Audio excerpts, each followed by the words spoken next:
and beyond.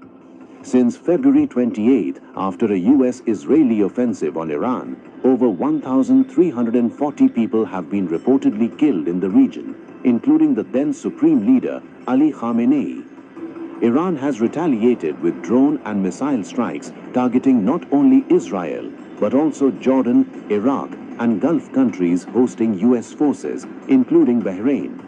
These attacks have caused casualties, disrupted infrastructure, and rattled global markets and aviation. The Gulf remains a tinderbox. Even with Bahrain intercepting hundreds of missiles and drones, the loss of life, including the Emirati soldier, signals how quickly regional conflict can escalate into a larger confrontation.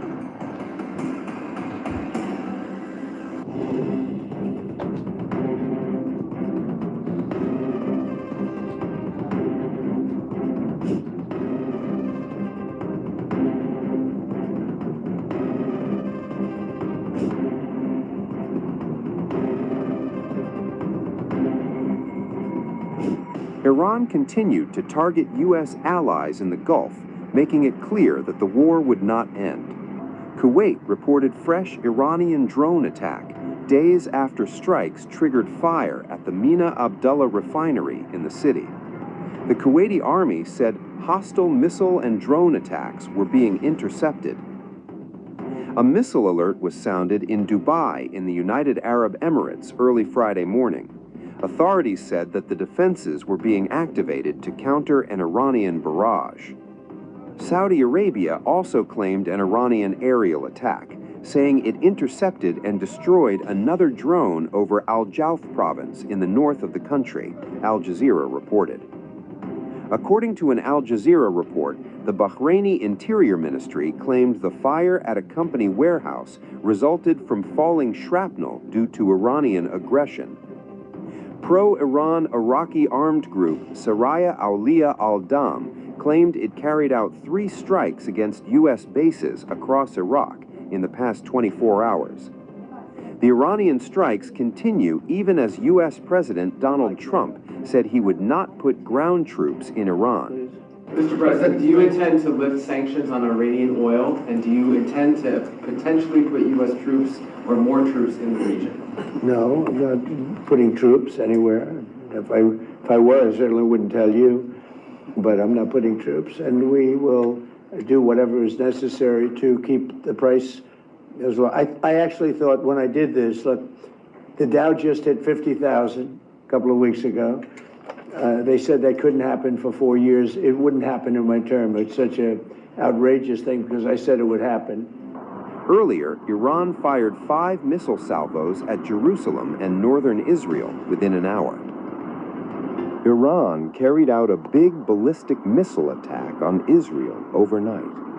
According to the Times of Israel, Iran launched 5 missile salvos at Jerusalem and northern Israel within an hour. The Israel Defense Force claimed it detected a new ballistic missile attack from Iran.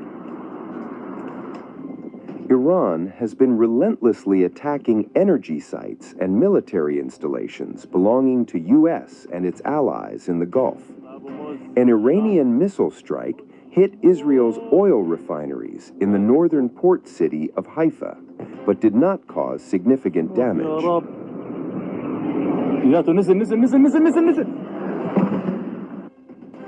Iran's retaliation came after the Israeli military bombarded the South Pars gas field, said to be the world's largest natural gas field. In a Truth Social post, Donald Trump claimed that Washington, D.C. did not know about the Israeli attacks. Israel acted alone against the Slawia gas compound. Fact number 2, President Trump asked us to hold off on future attacks, and we're holding out. We are winning, and Iran is being decimated. Iran's missile and drone arsenal is being massively degraded and will be destroyed. Hundreds of their launchers have been destroyed, their stockpiles of missiles are being hit hard, and so are the industries that produce them. That's important. In Rising Line, we destroyed missiles, and we destroyed a lot of the nuclear infrastructure. But what we're destroying now are the factories that produce the components to make these missiles and to make the nuclear weapons that they're trying to produce. We're wiping out their industrial base in a way that we didn't do before. Iran's air defenses have been rendered useless.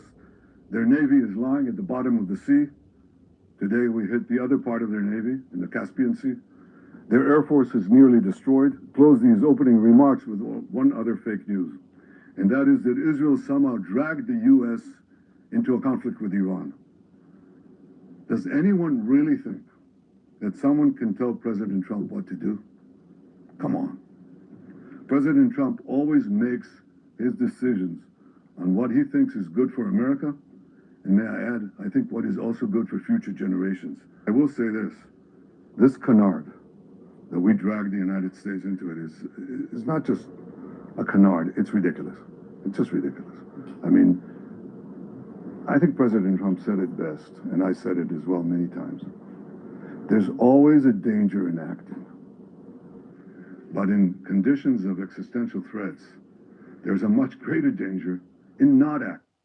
The death cult in Iran is trying to blackmail the world by closing a key international maritime route, the Straits of Hormuz. It won't work. Israel is helping in its own way, and intel and other means, the American effort to open the Straits of Tehran, of the Hormuz rather. As far as oil prices rising, spikes, you know what a spike is? You know what a spike is? It goes up and goes down. The Americans are working very hard, and we're trying to help them in every way that we can to open the Straits of Hormuz. And if they succeed, which I think they will, then oil prices will come down. I'm not sure who's in Iran right now. Mujtaba, the replacement Ayatollah, has not shown his face. Have you seen him? We haven't. And we can't vouch exactly what is happening there. There is a cloud here that's not clear. What we see is that there's a lot of tensions inside the people who are edging for the top. It is often said that you can't do revolutions from the air. That is true. You can't do it only from the air. You can do a lot of things from the air, and we're doing, but there has to be a ground component as well. There are many possibilities for this ground component, and I take the liberty of not sharing with you all those possibilities. The loss of servicemen is painful. Early on in my military service, a fellow soldier died in my arms. I lost a brother who fought terrorists, led the historic Entebbe rescue. The cost to bereaved families is enormous, and I sympathize and send the condolences of the people of Israel to these families and to the American people.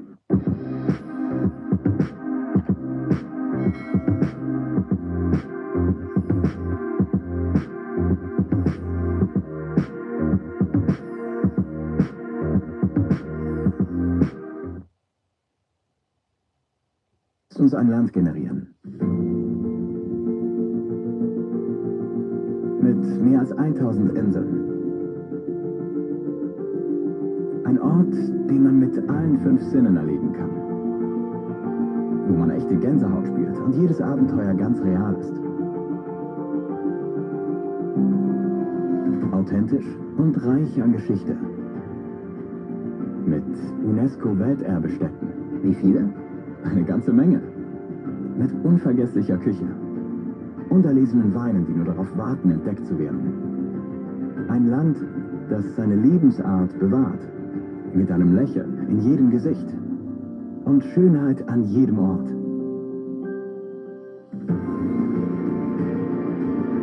Ach komm schon, selbst die KI kann das nicht kreieren.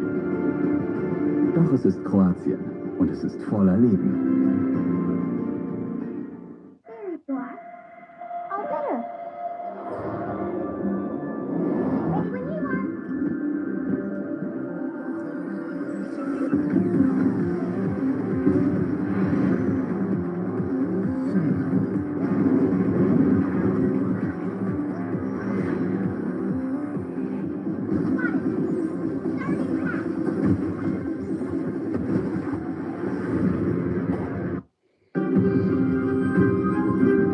In broad daylight, the sky over northern Israel erupts.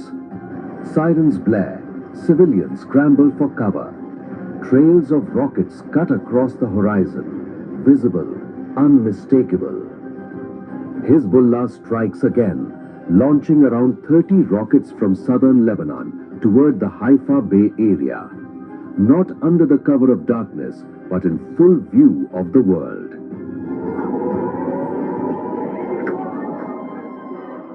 Air defenses respond within seconds. Interceptors rise fast, locking onto incoming threats. Most of the rockets are destroyed mid-air. And for now, there are no reports of injuries, no confirmed hits on residential areas. But that is only part of the story. Because this is not about a single barrage, it is about sustained pressure. Each attack is deliberate, repeated, calculated.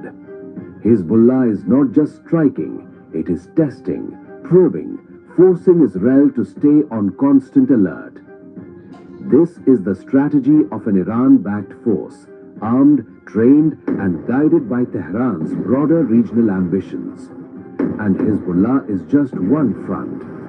Across the Middle East, Iran's network of allied groups is becoming increasingly active, opening multiple pressure points against Israel, from Lebanon in the north to other flashpoints across the region.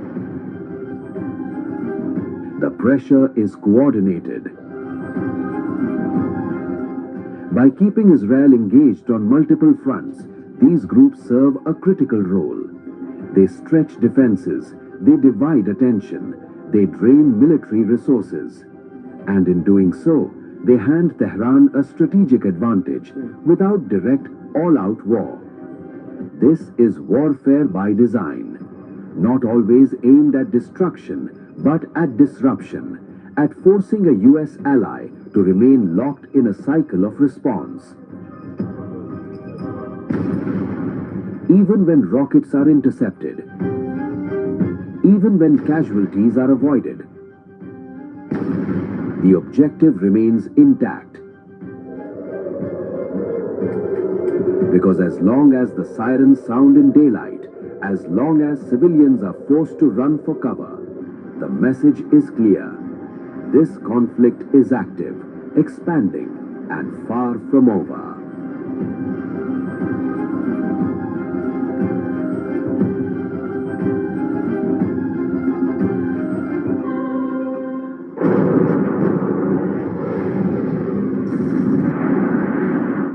The sirens are back, and this time they are not stopping. Northern Israel is under relentless fire, from the skies above the western Galilee to the front lines along the border. Hezbollah has escalated dramatically, turning what was once sporadic into sustained warfare.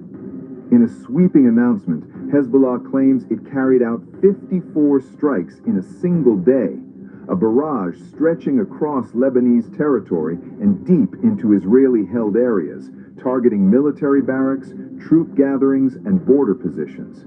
This is not random fire. It is a calculated campaign. According to the group, 29 operations were launched inside Palestinian territories, while 25 were conducted within Lebanon itself.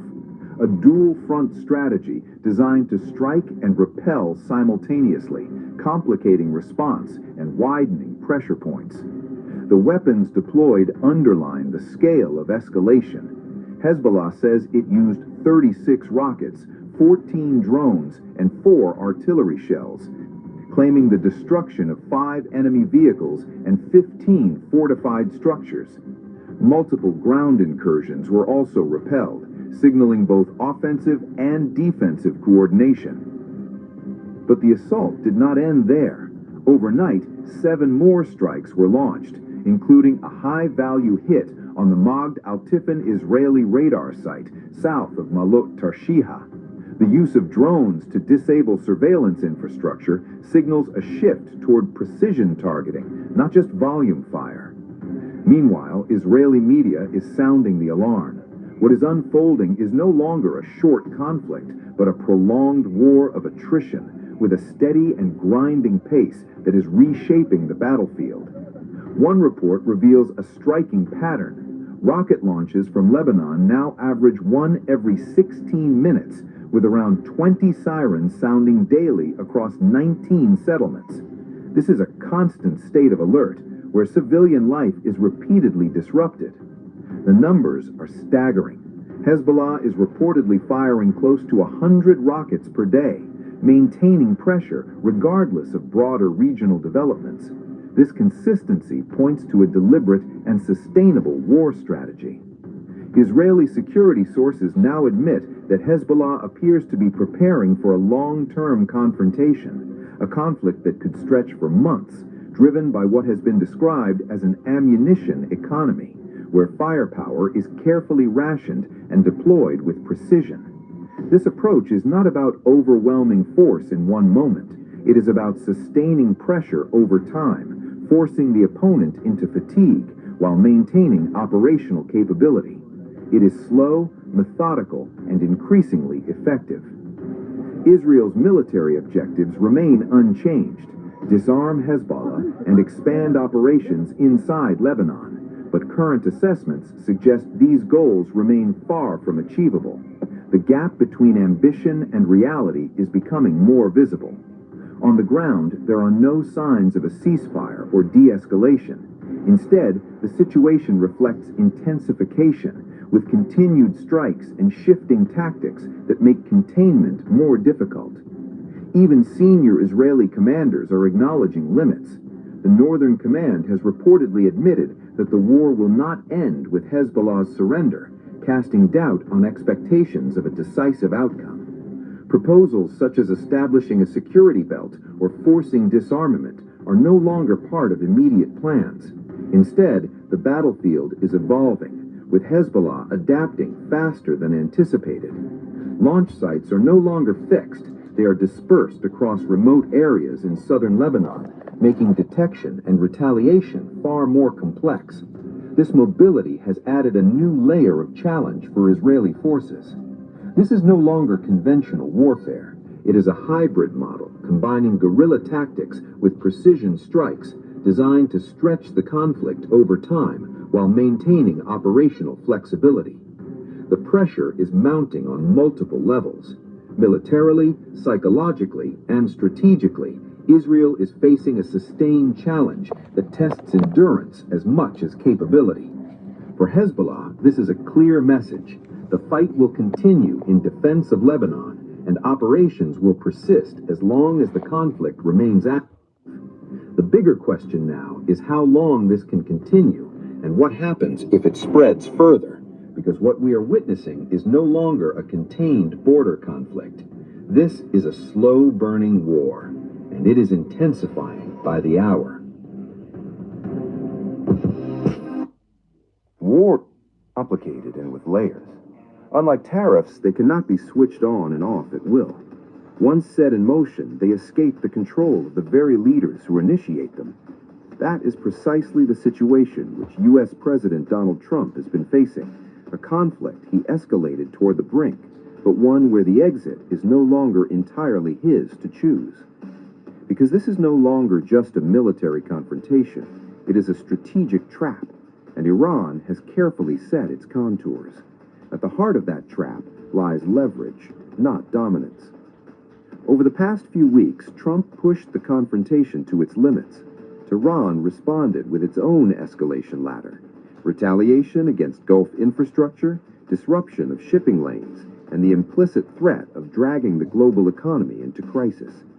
What emerged was not a decisive showdown, but a deadlock, one in which both sides understand the cost of escalation, yet neither can easily step back. For Trump, the problem begins with credibility. After days of oscillating rhetoric, threats one day, hints of diplomacy the next, the U.S. position has become difficult to read, not just for adversaries, but for allies as well. When Trump claimed progress in talks with Iran, even suggesting multiple points of agreement, Tehran flatly denied that any negotiations had taken place. President, Iran's foreign ministry says you're not telling the truth when it comes to productive conversations to end the war. Well, they're going to have to get themselves better public relations people. We have had very, very strong talks. We'll see where they lead. We have major points of agreement. I would say almost all points of agreement. Perhaps that hasn't been conveyed. The communication, as you know, has been blown to pieces. They're unable to talk to each other. But we've had very strong talks. Mr. Witkoff and Mr. Kushner had them. They went, I would say, perfectly. I would say that if they carry through with that, it'll end that problem, that conflict. And I think it'll end it very, very substantially. We have very much in mind our partners in the Middle East. We've had great relationships with a lot of them, as you know. A lot of them were surprisingly hit, and I was surprised to see it, and so was everyone else. But we have, they're very much in mind in the discussions. So the discussions took place yesterday. They went into yesterday evening. They want very much to make a deal. We'd like to make a deal too. We're going to get together today by probably phone, because it's very hard to find a country. It's very hard for them to get out, I guess. But we'll at some point very, very soon meet. We're doing a 5-day period. We'll see how that goes. The contradiction is more than diplomatic noise. It signals a deeper issue, the absence of a stable, coherent pathway out of the conflict. And that uncertainty is exactly where Iran finds its advantage. Because while the United States retains overwhelming military superiority, Iran has demonstrated that it does not need to win a conventional war to gain leverage. It simply needs to raise the cost of every American option. Nowhere is that clearer than in the Strait of Hormuz. By effectively tightening its grip over this narrow maritime artery, Iran has shown its ability to disrupt global oil flows at will. The consequences are immediate and far-reaching: rising energy prices, shaken markets, and mounting pressure on governments far beyond the region. In doing so, Tehran has expanded the battlefield from the Persian Gulf to the global economy. This is the core of the trap. Every escalation by the U.S. now carries not just military risk, but economic fallout that reverberates worldwide and politically back home. There are already signs of this dynamic at play. Trump's sudden pause in strikes coincided with volatility in global markets, falling equities and surging oil prices. The de-escalation helped calm that turbulence, with markets rebounding and crude prices easing. Whether intentional or not, the sequence reinforced a growing perception that military decisions are now entangled with economic pressures in ways that constrain Washington's freedom of action. Iran understands Iran's strategy is not to match American strength head-on, but to stretch it across multiple fronts, forcing difficult choices and prolonging uncertainty. This creates a second layer of the trap: time.